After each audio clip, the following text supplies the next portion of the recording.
Nah, oke, kita lanjut ke kasus berikutnya ya. Open pneumothorax. Nah, biasa juga disebut dengan sucking chest wound. Jadi ketika ada luka di dinding dada, misal karena tusukan atau karena peluru tembak gitu ya, itu kan jadi bolong ya dinding dadanya. Nah, itu memungkinkan udara untuk masuk ke dalam rongga pleura.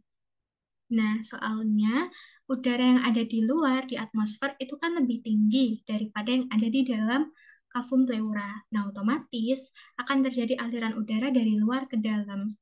Keluhan utamanya, pasien sesak napas semakin memberat. Gejalanya, pernafasannya nggak adekuat, ada suara di tempat lukanya karena ada aliran udara di situ. Terus ada mediastinal flutter atau pada cedera paru yang menyebabkan perubahan tekanan dalam dada, mediastinum itu bisa mengalami gerakan yang nggak normal dan akhirnya bergeser dari posisi normalnya. Jadi mirip kayak yang di pertension pneumothorax, dia ada mediastinal shift juga, tapi bedanya kalau open pneumothorax ini dia ada luka gitu dari luar tubuh. Jadi udara yang masuk itu dari luar tubuh. Nah, kemudian dia nggak perlu pemeriksaan penunjang ya. Pokoknya pemeriksaan penunjang itu nggak boleh sampai menunda dilakukannya pertolongan awal gitu. Nah, untuk pertolongan awalnya itu three-sided plaster. Kita kasih plester gitu pada tiga sisi. Misalkan di sini pada bagian sisi samping, atas, sama samping kanan kiri. Terus yang bagian bawah ini kita biarkan terbuka aja. Tujuannya apa? Kalau di plester tiga sisi ini, itu udara yang dari luar nggak akan bisa masuk. Sementara udara yang ada di dalam parunya, di kavum pleuranya ini bisa keluar gitu. Nah, otomatis kalau nanti udara di kavum pleura yang berlebihan ini keluar, si parunya nanti akan bisa mengembang lagi atau re-expanded. Nah, kemudian ini untuk tampakan aslinya di real setting klinisnya itu kayak gini. Jadi dikasih three-sided plaster. Kalau misalkan ya pada kasus yang kita itu nemuin ada pasien kecelakaan nih di jalan. Terus ternyata dia mengalami open pneumothorax ini. Kita bisa langsung nyari aja plastik itu apapun ya, kata dokterku, plastik apapun, misal ya ada kresek atau ada plastik bening, terus kita cari juga selotip atau mungkin lakban, langsung kita lakukan three-sided plaster ini gitu. Langsung aja kayak gitu buat pertolongan pertamanya. Nah, kemudian si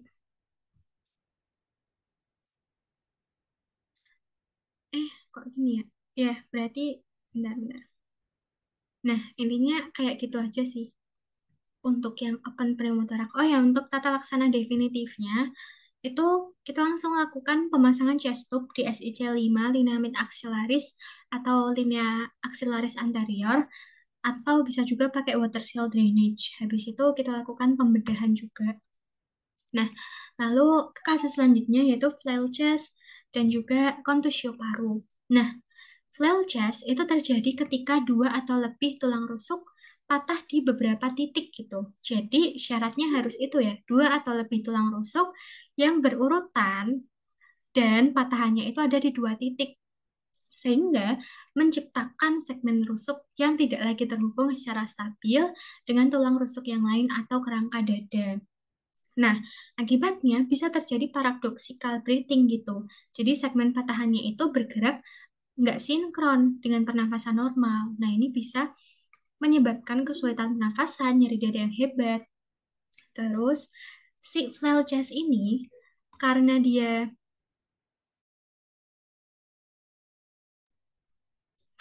itu segmen patahan kostanya bisa mengenai paru-parunya, dia bisa juga menyebabkan kontusio paru atau paru-parunya itu mengalami kerusakan atau cedera akibat kena si segmen patahan tulangnya itu.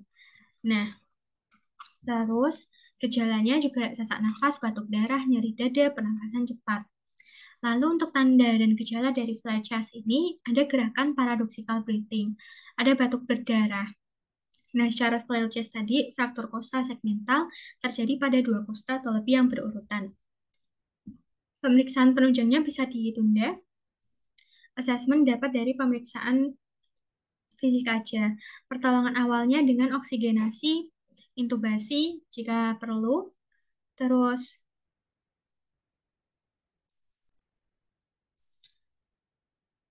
bisa juga dilakukan analgesik, pemberian analgesik, fiksasi sementara dengan plester kayak gini. Terus baru untuk tata laksana definitifnya kita lakukan pembedahan untuk memfiksasi kostanya. Bisa dengan metode plating, clipping, atau wiring dengan kawat gitu ya. Nah ini untuk tata laksana awalnya tadi, fiksasi sementara dengan plester. Nah ini kan gambar plesternya itu memanjang gini ya, segi empat. Tapi kalau kata dokterku itu, dia cukup segini aja, sekotak yang merah ini aja, cukup kecil aja. Karena kalau misalkan terlalu panjang, nanti malah nggak efektif gitu. Nah, terus habis itu ini adalah contoh gerakan patahan paradoks ya, paradoxical breathing. Jadi gini, paradoxical breathing tuh, misalkan pada saat inspirasi ya, pada saat kita inspirasi, paru-paru itu kan dia mengembang ya, paru-paru mengembang, dinding dada dia juga akan mengembang.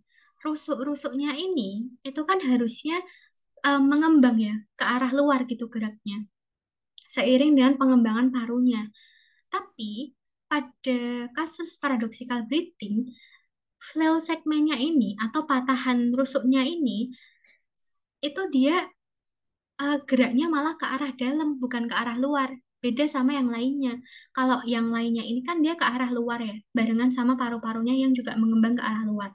Tapi kalau yang flail segmennya ini enggak.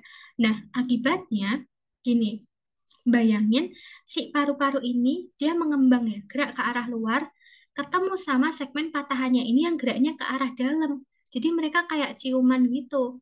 Nah, paru-paru yang dia cenderung lunak ketemu sama tulang yang dia cenderung keras. Otomatis si paru-parunya ini bisa mengalami kontusio atau memar gitu. Nah, terus sebaliknya kalau pas ekspirasi, udara itu kan keluar ya. Otomatis dinding dadanya dia juga akan relaksasi gitu. Dia akan bergerak ke arah dalam, paru-parunya juga akan relaksasi, bergeraknya ke arah dalam.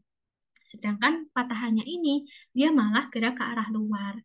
Nah, itulah yang disebut dengan paradoxical breathing. Jadi dia geraknya berlawanan dengan gerakan normal yang seharusnya. Nah, terus keparahan dari gerakan paradoks ini ditentukan oleh tiga faktor. Pertama, tekanan pleuranya. Yang kedua, luas segmen patahannya. Dan yang ketiga, aktivasi dari otot interkostal selama inspirasi.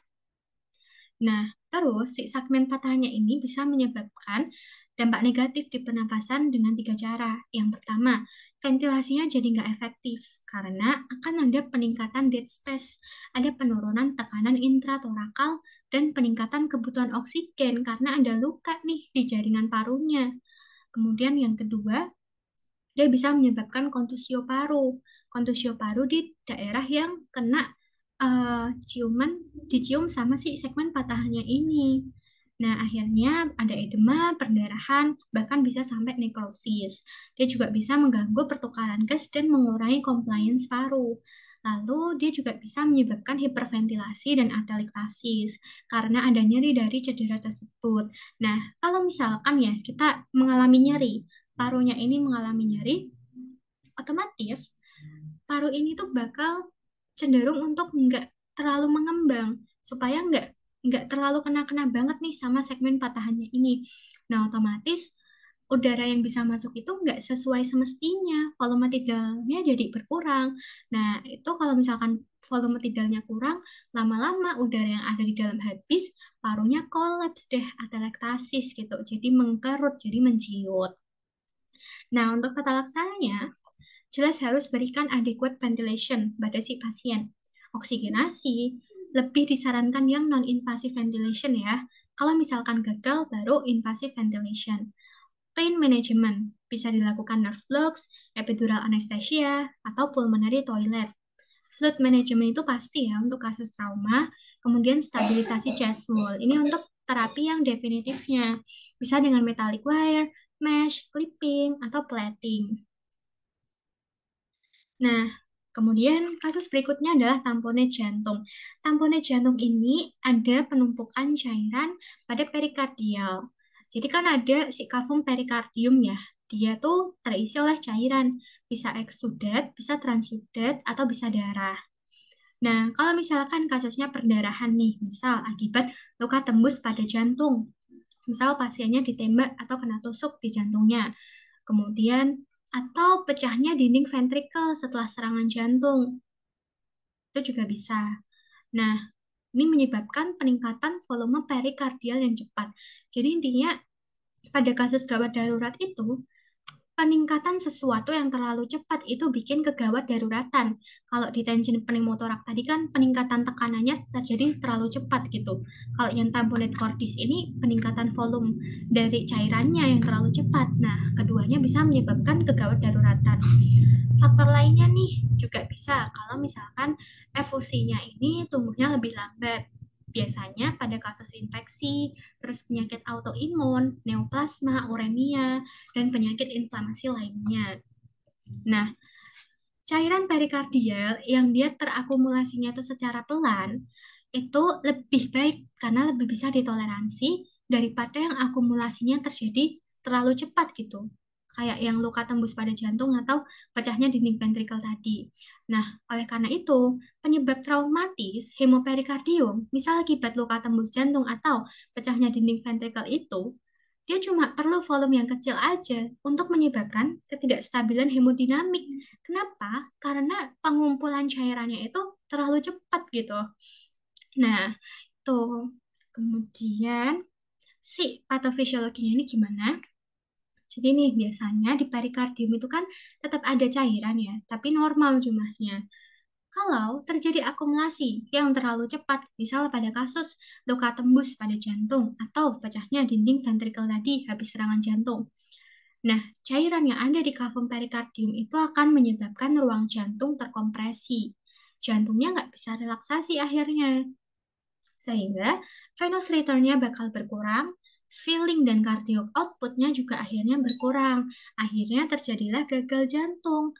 Nah, kemudian sebagai metode kompensasi dari gagal jantungnya itu, terjadilah compensatory sign berupa takikardia. Nah, kalau pada kasus slow growing effusion, misalkan pada kasus autoimmune disease atau neoplasma, itu akan menyebabkan stretching di perikardium. Nah, sampai nanti efusinya ini makin lama makin banyak, baru deh dia bikin tamponade fisiologi dengan proses yang sama kayak yang di atas ini. Ruang jantungnya terkompresi, jantung nggak bisa relaksasi, decrease venous return, filling, and cardiac output, terus akhirnya jadi gagal jantung dengan mekanisme kompensatori berupa takikardia. Nah, keluhan utamanya ini ya, sesak nafas memberat progresif, ada terias back nih. Yang pertama, tekanan vena jugularisnya meningkat. Terus hipotensi, keadaan pre-shock atau shock, karena kan cardiac outputnya tadi berkurang ya. Kemudian suara jantungnya juga jadi jauh karena tertutupi oleh si cairannya. Nah, pemeriksaan penunjangnya bisa kita lakukan ECG, chest X-ray akan menunjukkan water bottle sign, pertolongan awalnya dengan perikardiocentesis ini nih, dan tata laksana definitifnya adalah dengan operasi. Nah, jadi ya, di tamponade cordis ini, cara membedakan dia dengan tension pneumothorax adalah kita auskultasi. Kalau tension pneumothorax, auskultasinya itu akan melemah. Lalu pertolongan pertama yang pakai perikardiocentesis ini, biar nggak kena jantung ketika kita nusukin, kita tusukin di SIC 4 nih, linea parasternal dengan sudut 45 derajat ke arah atas akromion sinistra dengan tetap dimonitor nadinya.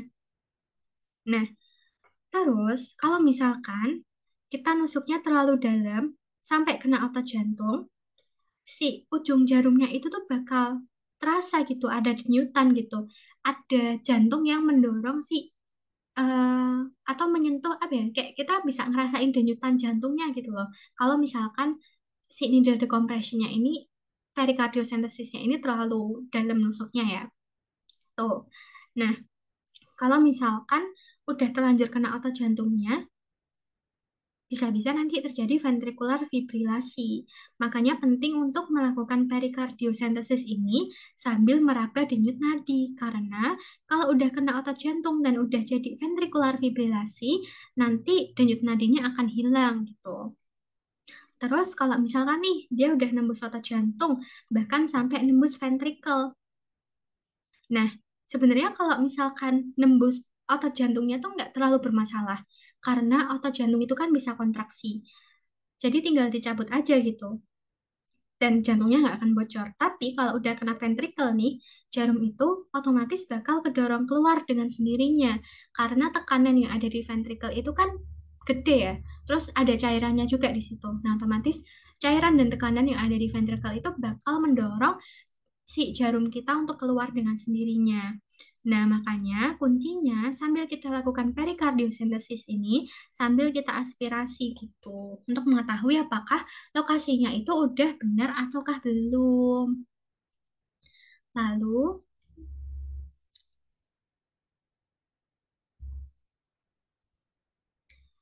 tamponade jantung itu kan penumpukan cairan perikardial ya.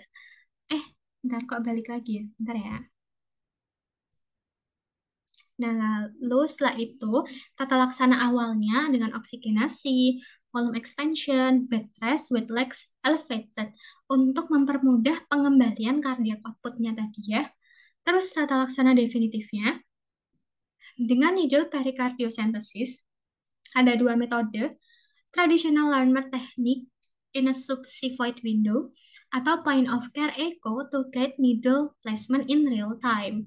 Kalau tata laksana surgicalnya bisa dengan pericardial window atau removing pericardiumnya.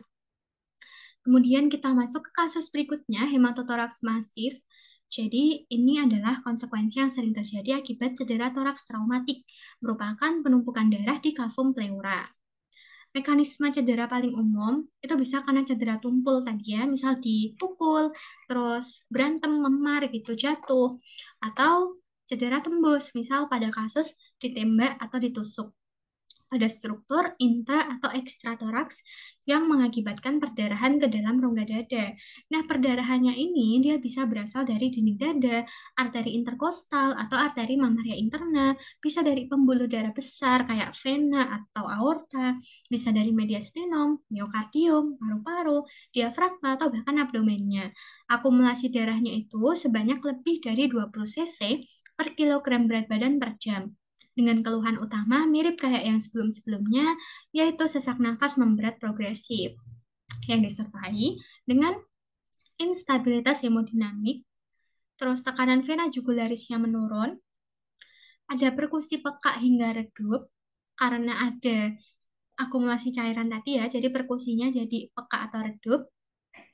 Kemudian ada suara dasar vesikular paru yang menurun, terus pemeriksaan penunjangnya bisa dengan chest X-ray. Bentar ya. Ini aku mau save dulu rekaman yang tadi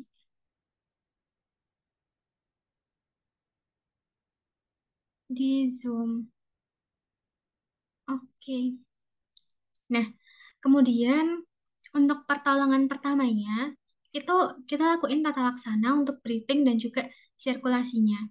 Nah, kalau breathingnya itu kita pasang chest tube dan juga water seal drainage untuk mengalirkan si cairan yang ada di kavum pleuranya tadi ke dalam tabungnya itu. Sama untuk tata laksana sirkulasinya kita lakukan resusitasi cairan atau bila perlu kita lakukan itu ya apa si transfusi darah karena hematotoraks kan tuh.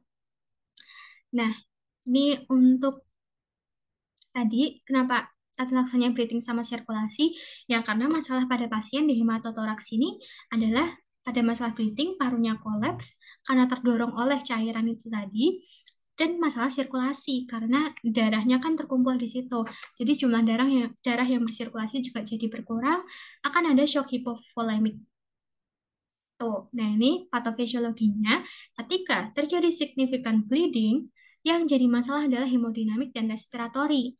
Hemodinamik, ketika terjadi akut hipovolemia, dia akan menurunkan preload menyebabkan left ventricular dysfunction, dan juga menurunkan cardiac output karena yang masuk ke jantung darahnya juga berkurang akibat darah-darahnya itu tadi yang terakumulasi di kavum pleura. Nah, selain itu, akan ada peningkatan dari hydrostatic pressure.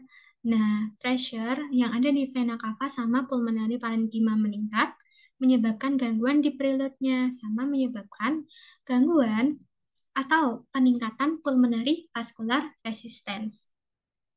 Lalu, pada kasus respiratorinya itu bisa menyebabkan alveolar hypoventilation karena gini, karena dia darahnya terakumulasi ya di bagian kavum pleura, pertukaran gas sama oksigennya itu tuh jadi berkurang gitu, hipoventilasi, jadi hipoventilasi.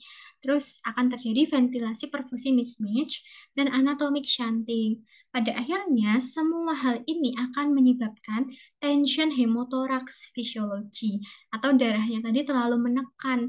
Nah, dan menyebabkan hemodynamic instability, cardiovascular collapse, atau bahkan akhirnya akan menyebabkan pasiennya meninggal.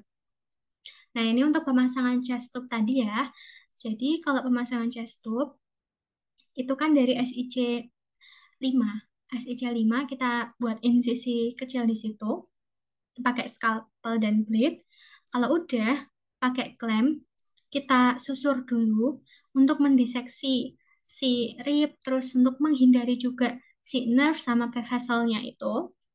Baru, kalau udah kita susur, kita buka nih klemnya, kita regangkan, terus pakai jari, kita eksplorasi tempat yang akan kita masukin chest tube-nya itu tadi. Lalu habis itu baru kita masukkan chest tube-nya pakai si klemnya tadi.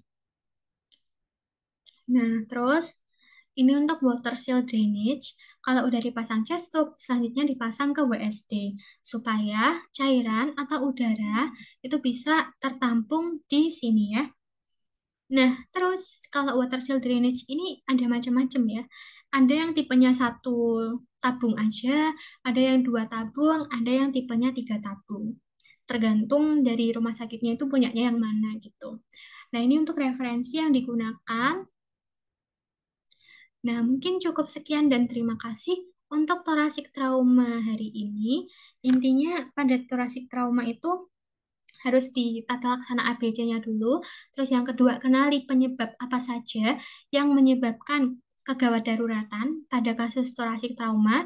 Terus yang ketiga, baru dicari kelainan lain yang mungkin muncul gitu pada kasus tersebut. Nah, mungkin dari aku, Fitriana Aulia, cukup sekian. Jangan lupa subscribe YouTube ini dan juga follow Instagram Ulil Study Club atau follow juga IG-ku di Fitriana A_Aulia untuk mendapatkan update informasi mengenai biologi atau kedokteran lainnya. Terima kasih.